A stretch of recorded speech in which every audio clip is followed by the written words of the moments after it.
12 horas e 6 minutos, estamos ao vivo aqui pelos 95.3 da RCC FM com o Canal Livre. Já temos o contato? Então vamos direto à capital de todos os gaúchos. Homero Bellini Júnior, Movimento Grêmio Independente. Tudo bem, Homero? Tudo bem, Henrique. Prazer 100%. Muito grande falar contigo, com os amigos ouvintes aí da Rádio RCC e todo o pessoal de Livramento e região. Satisfação é nossa. A torcida tricolor na região da fronteira oeste te ouve, Homero. E aí, qual é a perspectiva em torno desta eleição do tricolor gaúcho? Olha, Henrique, uma perspectiva muito positiva para nós. A gente sabe perfeitamente bem contra quem estamos, os outros dois competidores, a condição, a qualidade, dois históricos presidentes, extremamente vencedores, que ajudaram a construir esse Grêmio multicampeão. Mas nós temos a clareza de que há um momento em que nós temos que olhar para frente. O passado de ambos é fantástico, mas entendemos que não há projetos. Os projetos dos dois são projetos personalistas, projetos baseados em cima do próprio nome. E nós temos a clareza que o nosso projeto, que é um projeto que existe, basta o torcedor associado de Livramento e da região entrar no site homeropresidente.com.br, que vai encontrar todo o nosso projeto, vai poder ler aquilo que nós estamos oferecendo para todas as áreas do Grêmio. E a gente tem a nítida convicção de que o nosso projeto é o melhor projeto para o futuro do clube. Te repito, o passado é fantástico, ele tem que ser reverenciado, sempre lembrado a todo momento, mas essa é uma circunstância pontual que o torcedor tem que saber olhar para o seu futuro. Nós temos vitalidade, eu tenho 46 anos, é um movimento que tem 8 anos de história no Grêmio, com muitas pessoas de passagem em todos os setores do clube, e como eu te disse antes, não é uma aventura, é uma candidatura muito bem pensada. A gente não entrou para marcar a posição, a gente entrou para ganhar a eleição. A candidatura vem crescendo muito, exatamente em cima dessa ideia de projeto, de proposta, e não em cima de ódios, de rancores e de questões pessoais que lamentavelmente têm permeado o Grêmio durante muitos anos. E é em cima dessa proposta que a gente tem convicção que tem muita chance de ganhar a eleição. Um dos elementos que, inclusive, eu tenho dois gremistas aqui comigo, talvez tu conheças, o João Ramis, tenho também a Lúcia Custódio aqui conosco. Um abraço a ambos. Nós conversávamos justamente acerca de algumas questões pontuais do Grêmio e eu estava lembrando, até antes de entrarmos no ar, eu ia fazer um questionamento ao João, em relação à opinião dele sobre um dos pontos fortes que foi ao longo de toda a década de 80 e 90 do Grêmio, as categorias de base. O que acontece com as categorias de base e qual é a tua proposta, Homero, no que diz respeito a essa questão? Parece que desapareceu a categoria de base do Grêmio. Olha, Henrique, te agradeço porque tu até parece ter lido o nosso projeto de gestão. Eu te diria que tem 3 coisas fundamentais no nosso projeto. Marketing, a relação com o sócio do interior, que depois eu faço questão de referir para ti, e a questão das categorias de base. O Grêmio, há pelo menos uns 10 anos, colocou as suas categorias de base num segundo ou terceiro plano. Tu podes observar que se durante esse período nós conseguimos levar para o time profissional 8 jogadores de qualidade, que depois, quando vendidos, repercutiram financeiramente para o clube, nós estamos falando, eu te diria que talvez tenham sido 8, eu estou tentando puxar na memória, mas talvez tenha sido até menos do que isso. E tu observa que o modo como a coisa funciona hoje, ela não só não permite a criação desses atletas, como o Grêmio está vivendo uma inversão na nossa concepção. Os atletas profissionais do Grêmio hoje, que são o seu maior patrimônio, e mesmo já os das categorias de base, eles têm os direitos econômicos deles em 80%, 90% nas mãos de investidores e de empresários. O que significa dizer que o momento da venda é decidido por esses empresários e o valor que resulta para o clube é um valor ínfimo, porque a grande maioria vai para eles. Esse polo tem que ser invertido obrigatoriamente. Empresários são importantes, investidores são importantes, mas o clube não pode ficar na mão deles. Como é que tu fazes isso? Me parece lógico que o Grêmio tem que criar uma grande rede de olheiros espalhada por todo o Brasil, pelo interior de São Paulo, pelo interior do Rio Grande do Sul, que é um grande celeiro de jogadores. Volta e meia, a gente observa jogadores estourando em Rio e São Paulo, que são oriundos daqui, mas que não passaram por Grêmio e pro Inter, porque não tem essa rede de olheiros. Ora, se tu tiveres essa rede de olheiros que seja bem remunerada, que tenha vinculação efetiva com o clube como empregados de fato, que seja agregada uma remuneração por atingimento de meta e que, além disso, eles ganhem uma comissão quando da venda de jogador descoberto por eles, tu passa a criar uma condição fantástica para a tua categoria de base, que é o fato de que todo atleta que vier através das mãos desses olheiros será 100% do Grêmio. O que significa dizer que o Grêmio decidirá o momento da venda quando for o caso, e o que significa dizer que a integralidade do valor repercutirá para o Grêmio. E mais, categoria de base forte, obviamente, significa um time profissional no futuro cada vez mais forte e muito mais perto dos títulos. Isso nos parece óbvio, nos parece claro, não nos parece assim tão difícil de poder ser feito. Agora, a gente tem claro que é algo que tu vai ter que fazer essa mudança a médio prazo. Tu não muda uma estrutura assim, tão viciada, o clube na mão de tantos empresários a curto prazo. O que tu tem que mudar é o modo de agir com os empresários, é mudar a garantia, porque senão nós não vamos nunca sair dessa roda viva e as categorias de base do Grêmio nunca voltarão a ser o que já foram, que numa mesma leva saía Derlei, saía Roger, saía Emerson, enfim, saíam tantos grandes jogadores e que agora não se tem mais notícia disso há muito tempo. É verdade. Uma outra questão diz respeito às prioridades da equipe tricolor. Me parece que ainda não está muito clara, em que pese o Luxemburgo ter dado algumas entrevistas, a série de objetivos do Grêmio para o próximo período.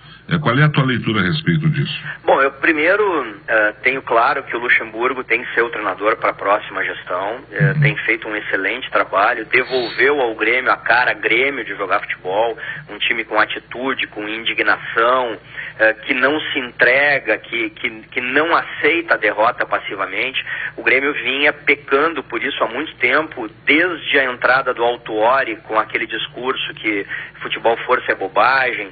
Nós todos gremistas sempre gostamos, obviamente, de jogadores de qualidade, mas sempre exigimos que esses jogadores de qualidade aliassem isso a esse jeito e essa cara do Grêmio de jogar. E o Vanderlei devolveu isso, além do fato de ser um grande treinador, que organizou o clube, o time, tática e tecnicamente.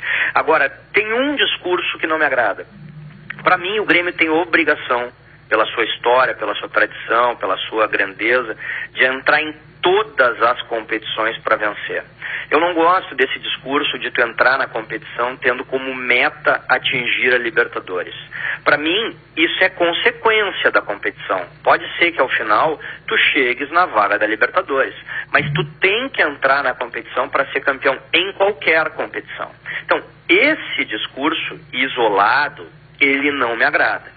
Agora, o trabalho que vem sendo feito nesse segundo semestre, e vamos pontuar bem, nesse segundo semestre, porque o primeiro semestre de futebol do Grêmio foi muito ruim, ele está sendo bastante positivo, e eu estou muito otimista. Eu tenho convicção que o Grêmio chega sim na Libertadores do ano que vem. Dependendo de como o Grêmio chegar na partida contra o Fluminense, talvez ainda dê sim para se acreditar no título.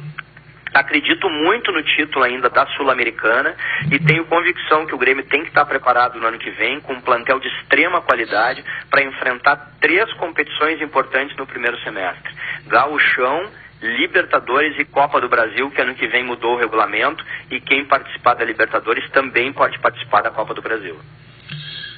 No aspecto marketing, qual é a proposta de mudança? Bom, acho que o Grêmio evoluiu no marketing, mas ele não sabe se comunicar com o seu torcedor, ele subestima a força do seu torcedor e ele se satisfaz com muito pouco. Não, com o seu torcedor em geral. O interior, então, eu vou bater forte logo em seguida, mas ele se comunica mal com todo o seu torcedor. Eu te diria assim, o Grêmio hoje arrecada aproximadamente 2 milhões por mês de marketing, e ele se satisfaz com isso porque até não muito longe ele arrecadava 200 mil.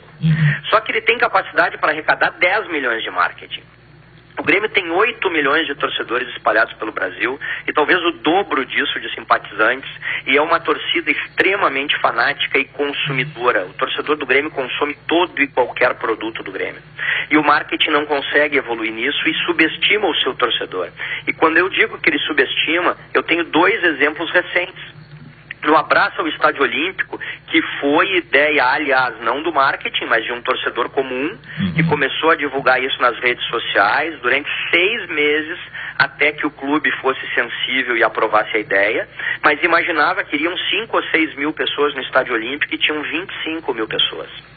No jogo contra o Atlético Goianense, quando a direção fez aquela promoção, achou que por estar jogando contra o Lanterna do campeonato, não mais do que 25 mil pessoas iriam. Pois bem, foram 52 mil e 10 mil voltaram para casa porque não conseguiram entrar. Então é uma torcida que tem muita força e que falta comunicação, falta alavancar. Eu vou te dar um exemplo. O Flamengo do Rio, aqui em Porto Alegre, ele tem 2 escolinhas de futebol. O que ele consegue com isso? Ele propaga a sua marca, ele arrecada, porque quem participa da escolinha paga a mensalidade, e ele descobre eventualmente novos jogadores que vão direto para o Rio jogar no Flamengo.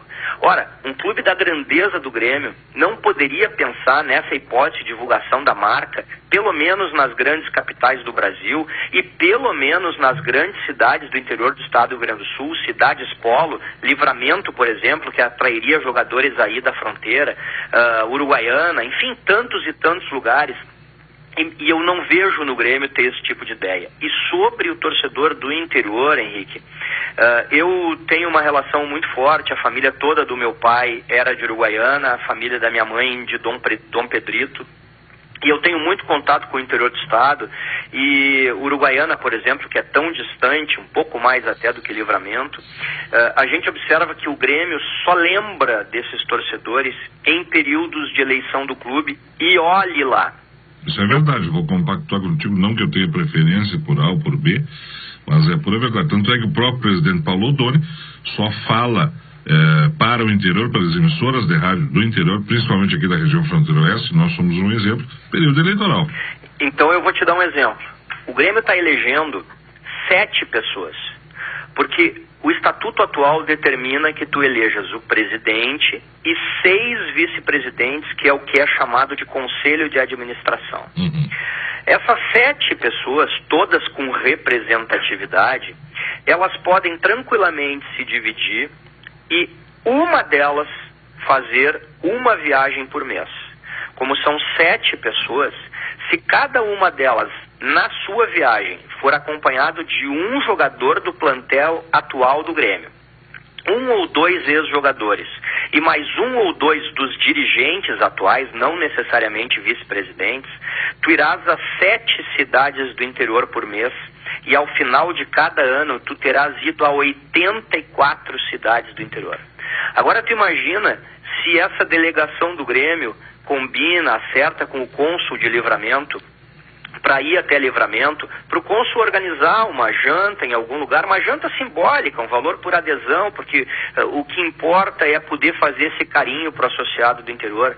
Tu tens alguma dúvida que qualquer local que fosse escolhido estaria completamente lotado, porque o torcedor do interior recebe quem vem representando o seu clube com um carinho fantástico e o encara quase como um ídolo, porque ele não tem acesso.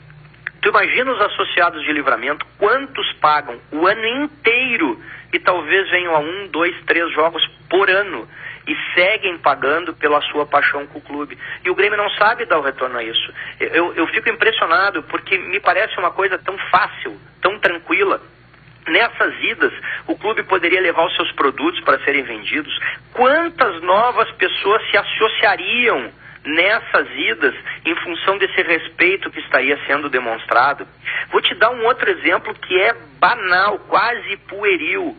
Tu imagina se o clube tivesse atualizado, adequado o seu cadastro de associados e no aniversário de um associado do interior, ele mandasse um cartão de aniversário assinado pelo próprio presidente do clube, o cumprimentando. Mas eu tenho convicção que cada associado que recebesse isso era capaz de fazer um quadro para botar na parede da sua casa. Então, são coisas singelíssimas que eu não vejo o clube se preocupar. E isso eu lamento profundamente, porque o interior do estado tem um peso grandioso em toda essa trajetória do Grêmio, porque foi o interior que construiu, por exemplo, todo o anel superior que fechou o Estádio Olímpico na gestão do presidente Hélio Dourado, quando ele visitou todo o interior do estado para arrecadar cimento, areia. Nesse momento, o interior foi importante e mostrou a sua força. Por que ele não pode ser acarinhado quando não existem situações dessas? É verdade, concordo plenamente contigo. Homero, vamos aguardar então o desenvolvimento do pleito e que o melhor para o Grêmio se reflita. Com certeza. Henrique, te agradeço profundamente. A gente que não tem a máquina do clube à mão e não tem a condição financeira que os outros candidatos têm, lamentavelmente, para poder expor as nossas ideias para o pessoal, especialmente os tão distantes como é o caso de Livramento, necessita dessa possibilidade que tu e a Rádio RCC estão nos dando. Eu te fico muito grato e peço que o associado de Livramento e da região faça a avaliação, não em cima de nomes pontuais, mas em cima de projeto de gestão, em cima de ideias. Eu tenho certeza que se ele fizer isso, ele vai nos emprestar o seu apoio no dia 21. Homero Bellini Júnior, muito obrigado. Obrigado, um grande abraço para vocês todos aí. Forte abraço. 12 horas e 23 minutos. Conversamos com o candidato do movimento Grêmio Independente. Próximo dia 21, eleições do Tricolor Gaúcho.